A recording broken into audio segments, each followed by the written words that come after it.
Ассаламу алейкум, урматтуу менин каналымда көрүүчүлөрүм. Сиздерди каналдан көргөнгө абдан кубанычтамын. Биринчи ушул видеону айтаардан мурда чоң ыраазычылыкты билдирет элем.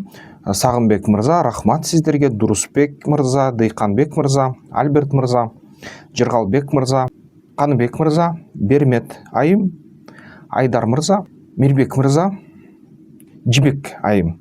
Сиздерге чоң ыраазычылыкты билдирем. Сиздер которулган акчалар бар, атайын эсепке түшүрүлдү. Жана бүгүнкү күнү ушул ата эсепте жыйналган акчанын саны 10 миңге чыкты. Сиздерге чоң ыраазычылык билдирем.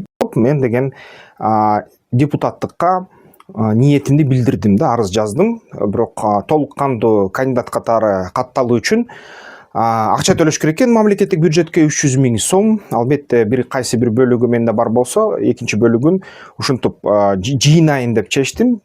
Элден жыйнайын деп чечтим. Негизи Боршайкомдо айтат, ушундай каржыланыш керек дейт. Эгерде эл силерди колдосо дейт, урматтуу кандидат, анда эл деген ошол акча менен сизге жардам берет катталганы, андан ары шайлайт дейт. Шайласа андан накта элдин кишиси болуп каласыздар бийликте деп дейт да ошо Боршайкомдун жумушчу тобу. Ошондуктан мүмкүнчүлүгүңүз болсо, биринчиден, экинчиден ушул бала депутаттыкка катталсын, шайлоого катышсын, парламентке өтсүн десеңиздер, албетте бул жерден өзгөчө эреже бар. Кыргыз Республикасынын жараны болушу керексиз. Кыргыз Республикасынын паспорту болушу керек, жарандыгы жана Кыргыз Республикасындагы банк эсебиңиздер болуш керек. Ошол банк эсептен банк которуу менен акчаны кошуш керек экен. Ошол атайын кандидаттын счету деп ачылды. Мисалы үчүн банк шилтеме болсо, приложение телефонуңузда же болсо интернет банкинг болсо, же кассага барып ошол элдик банк РСК банктан ачылды эсеп. Ушул жерден расчетный счет номерин айтасыздар же болсо жазасыздар. Банк шилтемеге ошол тересиздер. 129 004 789 00 44 966 деп сом менен анан канча ошо мүмкүнчүлүгүңүз болсо ошону которосуздар. Бик 129 004 дейт, баягы банк идентификациялык коду. Жана ошо депутат ЖККР Шаршеев Искендер Шермекович деп жазат экенсиздер, кимге деген суроодо. Анан ушул жерден эмне максат менен которуп атасыз дегенде, орусчасы пожертвование же кыргызчасы ошо шайлоого кошумча деп. Шайлоо баягы төлөмүнө кошумча, взноско кошумча деп жазып койсо болот экен да. Ушинтип жазасыздар. Анан албетте бул акчанын баары топтолгондон кийин, эгерде мисалы үчүн 300 миңге чейин жетпей калса, толугу кайтарылат мыйзам чегинде. Эгерде 300 миңден ашып калса, анда мен ошол акчаны Боршайкомдун эсебине котором. Ошону менен бир эскертип коюшум керек. Эгерде 300 миңге жетип калса, Боршайкомдун эсебине которуп калсак, бул деген кайтарылгыс акча болот. Анткени мамлекеттик бюджетке түзмө-түз кетет, шайлоону каржылайт жана башка мамлекеттик чыгымдарга керектелет да. Ошону түшүнүш керек. Ошон үчүн бул деген карызга берүү эмес, бул өз ыктыярыңыздар менен ушул бала депутат болсун, катталсын деген ошо ниетиңиз болсо, ошого бере турган төлөмүңүз болуп калат. Акчаң мындай жөлөк же кандайдыр десем, тирек же кошумча акчаңыз болуп калат. Ошо мамлекеттик бюджетке түзмө-түз түшкөндүктөн кайтарылбайт. Ошону эске алып коюңуздар, кайтарылгыс взнос. Эми болсо роликтин маңызына өтөлү. Роликтин бүгүнкү биздин сүйлөй турган сөзүбүз бул деген Москва жыл сайын электрондук коммерция менен алек болгон ишкерлердин товарларын өткөргөнгө бөгөт коет да. Дайыма ушул сентябрь, октябрь айларында, жаңы жылдын астында да кээде ушундай болуп калат. Негизги себеп бул деген кээрлер айтып атышат, бул кошумча ушу бажы төлөмдөрдү алганга максат окшойт депчи. Бирок эң негизгиси ошо платон деген нерсе да бар. Мисалы үчүн Орусияда ар бир километр үчүн акча төлөгөн. Эң негизгиси Орусияда ушундай баягы атайын маселе түзгөндүгү, бул акча жыйноо болсо керек.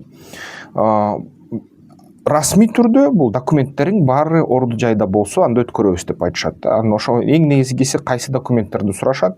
Кайра эле ошо СФН сурап калышты, эми маркировканы ошо текшер, упаковкалаган баракчаны сурайт. Декларацияны сурайт, бажы декларацияны, инвойсту сурайт. Ошо ветеринардык, фитосанитардык сертификаттарды сурап калышты. Анан албетте ошо текстилге болсо өзүнчө декларация, коопсуздук боюнча декларация сурап калышты да. Ошо бүт документтер сурашат жана ошо фуралар өткөндө фуралардын өзүнүн ички документтерин да сурашат да, ошо маршрут, путевой лист жана башка ушундай маалыматтарын. Анан албетте эгерде товар өтпөй калса кандай, мисалы үчүн көптөр айтып атат бизде меники товар өтпөй атат деп, бирок кээ бирлер айтып атат товарды өткөзүп алатам дейт. Эң биринчи алардан сурадым, кантип өткөрүп атасыңар десек, кээ бирлери брокерге кайрылат экен. Брокер 5 же 10% груздун баасынан акча алат экен, бирок эгерде груздун көлөмү чоң болсо, жүктүн көлөмү бир топ болсо, 1-5 тоннадан ашса, анда бул кээ бир учурда баягы очередти айланып өткөнгө товарды алып барганга жардам берет экен жана негизи ошо товар Орусиянын жергесине өтүп кетип атат Казакстан аркылуу да, Кыргызстандан. Дагы ошол Cargo Track Казакстанда бар, ошол системасы аркылуу да кээде өтөт. Кээ учурда ошол карасак Петропавловск, Троицк деген Колосовкага караганда очередь азыраак дейт. Бүгүнкү күнү ошо эгерде баягы эстетсем, негизи топтолгон машиналардын саны 7,5 миң фура тыгылып калыптыр ошол Орусия менен ар кайсы пункттарда. Бирок ошо айтылган пункттарда товар жеңилирээк өтүп атат. Партияны майдалатып өткөзсө жеңил өтөт экен булардагы. Бул деген эмнени билдирет? Бир 10 тонна, 20 тонна кылып же 5 тонна кылып туруп, ошо бир аз кымбатыраак болуп калат, 2 эсе кымбатыраак болуп калышы ыктымал логистикасы. Бирок ушинтип баягы кичинекей компаниялар менен, өткөрүүчү логистикалык компаниялар менен, эгерде силерде Mercedes Gigant же болбосо мындай MAN сыяктуу 5 тонналык, 10 тонналык жүк ташуучу машиналар болсо, ошолор аркылуу өткөзсө жеңилирээк өтүп атат да ошол чек арадан. Ушул нерсе да байкалды. Анан албетте, мисалы үчүн кээ бир учурда акчаңар мол болсо, жетиштүү болсо, ошо товарды камсыздандырып койсоңуздар болот да, страховка кылып 1-2%. Дагы кошумча ошо эгерде Орусияда тааныштар бар болсо, же болбосо атайын фирмалар бар, аларга складтарына жиберсе болот. Ошол жерден баягы атайын алдын ала складтарын толтуруп койсо, анан ушундай токтотуулар болгондо ошо складтан сатса болот да кээ бир нерселерди. Бирок бул модага албетте оор болот.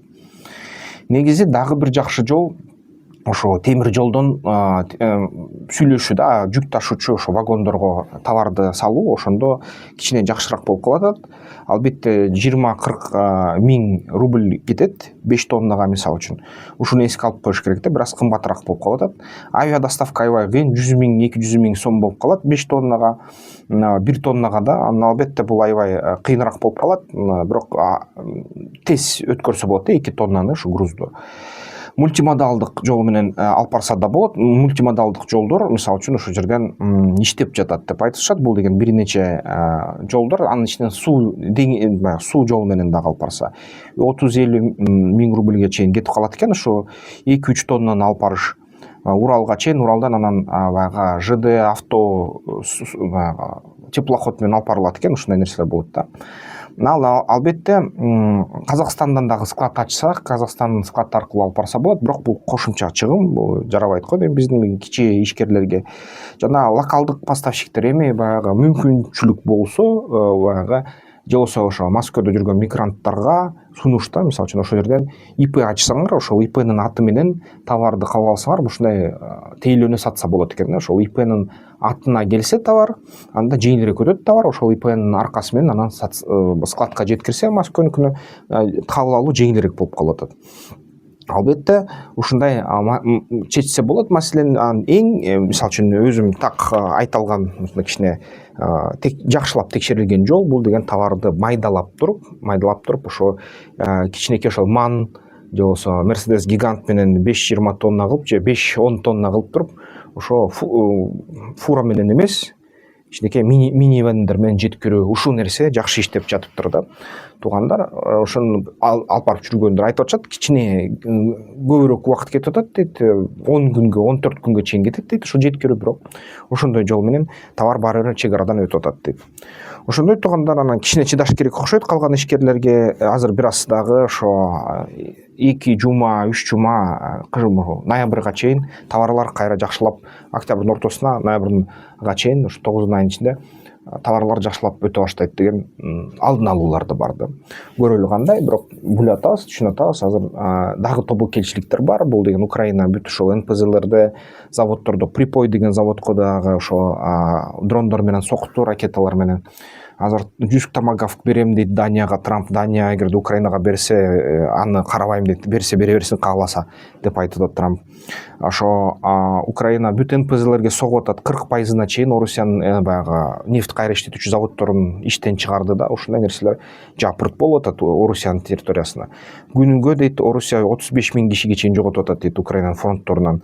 Мобилизация, жашыруун мобилизация, жарым-жартылай мобилизация аркылуу 32-33 000 киши кайра таап атат да. Ошо өзүнөн анан тоталдык мобилизация бергенден алыс азырынча, бирок эгерде Орусиянын пропаганда каналдарын көрсөңүздөр, ошол эле Соловьев Лайф жана башка ошол жерден бир кызыктай бийликке критикалоочу сөздөр көп айтыла баштады.